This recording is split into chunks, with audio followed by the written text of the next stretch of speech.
Good morning class 12. Already in our online classes and few offline classes we have done, that is refraction through spherical started. We have started that things refraction through spherical surface. Now concave part we have done, that if it is a concave spherical surface, then what kind of refraction it will be, and what is the relation between refractive index and object distance and image distance. So today basically we will start from that refraction through convex spherical surface. So please note down, and note I will give obviously with PDF. Please do understood these things. So refraction through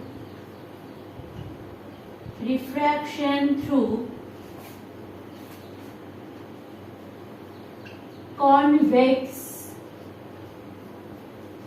surface or convex spherical surface. Okay, convex spherical surface. So first of all, if it is a convex spherical surface, then what does happen? Then the bulges will be in the outward direction. Means what should be the diagram? This is the surface. Means this surface I will do consider my refraction. So this is the convex portion of the spherical surface. As you see, that is the convex portion of the spherical surface. Now if this is the convex portion of the spherical surface, obviously after that I need to draw that principal section. This is the principal section. Clear? Now if it is a principal section, let's give the name convex surface as S1. Clear? I am giving name the surface as S1, and since the surface's bulges is outward direction, so the radius of curvature will be inside the lens, inside the spherical surface, because this is bulges are outward direction. Previously in case of concave surface, the bulges are like this. So radius of curvature in that direction, outward direction of the solid surface. Here bulges are like this. So radius of curvature means if I do complete my circle will be in this direction.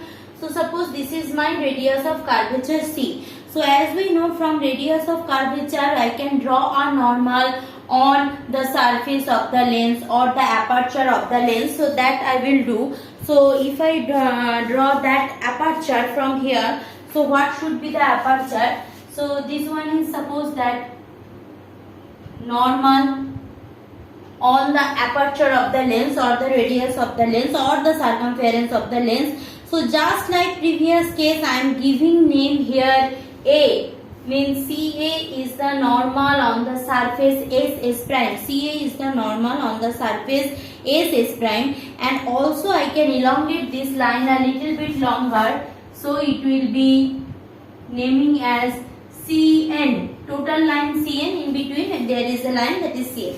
Now whenever a light ray from outside direction falls on the normal, now this is the denser medium, this is the rarer medium. So first of all, if a ray falls like this on that surface, so obviously after refraction what will happen? From rarer to denser medium it is moving. So after refraction it will moving towards the normal, shifting towards the normal. Clear? So actually it moves like this in this direction, but it will shift towards the normal. Done. Clear? First ray means this is my incident ray, this is my refracted ray. Done. Now refracted ray I am giving it O, this is I. Another ray which is just falls perpendicular on pole. As we know, if something falls in 90-degree angle on the pole, that will remain undeviated. So if another ray falls perpendicularly on the pole, that remains undeviated, so meets here. So O is the object point, I is the image point. At first this done. Now remaining part, just like previous, from A I will draw a normal on the principal axis. Why I am drawing this normal on the principal axis? Because aperture of the aperture of the lens is very much iso, so it's considered nearly as straight line. I am zooming it so it will make it clear. See, aperture of the mirror, as per my consideration, as you have done also lens practical with me, you know that apertures are very much small, means that it's nearly straight line, so that can be taken as a straight line. That's the thing, that's we are doing actually. So if that I am considering it as a straight line, what is happening? So obviously this height I need to consider. So taking this height as h, and that perpendicular I have drawn for A on the principal axis, I am taking as AM. Clear? So that is my perpendicular AM. Done. Now the remaining part. Now O falls on the normal. Obviously with the angle of incidence, this will be the angle of incidence I. This is my angle of incidence I, and after refraction it will make an angle of incidence with the normal, means this will be R. This will be my R without any confusion, no problem.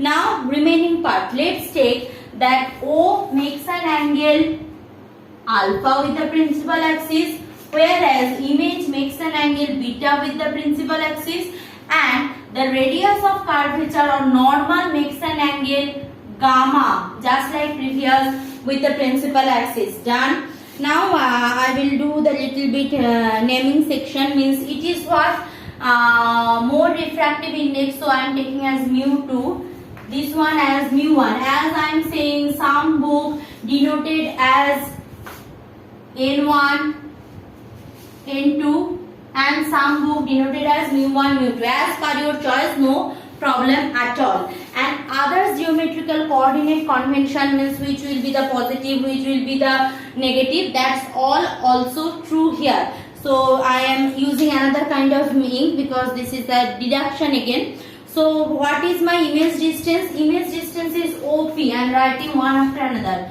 So image distance is OP. That is equal to what? Obviously image is in front of the mirror and lies on the negative x-axis, so minus u. Clear? Now before that I am taking as UVF, then we will put directly. Okay. So image distance is minus u because it is in front of the spherical surface or in the negative axis. Then where is my radius of curvature? Radius of curvature in positive x-axis. So OC is what? OC is plus R. Clear? OC is plus R. That is the radius of curvature. Image distance also plus V because lies on that direction. So OI is my image distance. That is what? Plus V. So URV. Done. And also H will be the positive one because it is in the positive x-axis. So positive y-axis, sorry. So AM equal to plus H. That is all the things I need. Now remaining part is very easy, already just like previous. Now we will go for different triangles. That outside angle is the addition of the two inside angle and like that. So first I am considering that incident angle I. Now if I am considering incident angle I, now see incident angle corresponding angle is what? Now coming for the triangle COA. This triangle COA. So from COA what I can see that this is the outside angle and gamma and alpha are the two opposite interior angle. Alpha is the external angle and gamma and alpha ito. Yes, gamma and alpha are the two opposite incident angles. So if it is like that, then what I can write? So from triangle COA, I can write that I, external angle I will be equal to gamma plus alpha. See, please see properly. So from triangle COA, I can write that external angle I equal to gamma plus alpha. Similarly, if I am going for the next triangle CIA, means I am coming for this small mini triangle CIA. Who is the interior angle? See, beta and R are the interior angle, and on the same section, who is the external angle? Tell me. So from here I am having three consecutive angles. So if I am considering CIA, so here gamma is the external angle, beta and r is the internal angle. See this triangle again. CIA I am considering. So gamma is the external angle. Beta and r are the internal angles. So from triangle CIA, what I can write? I can write that external angle gamma should be equal to internal angle r plus beta. Internal angle r plus beta. So from here what I can write? Angle of refraction r equal to gamma minus beta. So it is equation 1, it is equation 2 because I need I and r just like previous. Now again that's done. Now from Snell's law, so I am rubbing this portion here because I need that portion refraction through that one. So from Snell's law what I can write, that we know that, so from Snell's law I can write that sin I by sin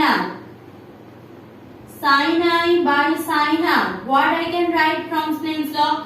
Sin I is by sin r is the refractive index in between two medium. Obviously here it will be mu2 by mu1. So write down here, that is mu2 by mu1. Clear? mu2 by mu1. So sin I by sin r is equal to mu2 by mu1 without any confusion.